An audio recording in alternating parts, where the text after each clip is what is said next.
Hello guys, ఈరోజు అయితే day 3 of Navratri. ఈరోజు నాకు వీక్ ఆఫ్ అనమాట. సో అందుకే మెల్లగా లేచి కొబ్బరి రైస్ అయితే ప్రిపేర్ చేస్తున్నాను.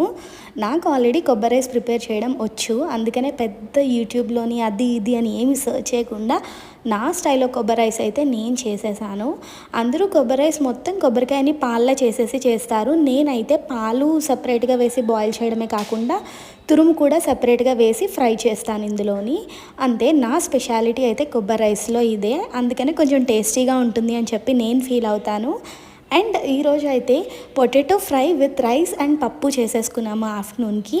ఇంకా నైట్కి ఎట్లాగో టిఫినే చేస్తాం కదా. మన మాట మీద నిలబడి ఉండడం అనేది చాలా ఇంపార్టెంట్ అనమాట. ఈరోజు ఒక మాట చెప్పి రేపు ఒక మాట చెప్తే మనల్ని ఎవరు నమ్మరు అండ్ మనకి వాల్యూ కూడా ఉండదు.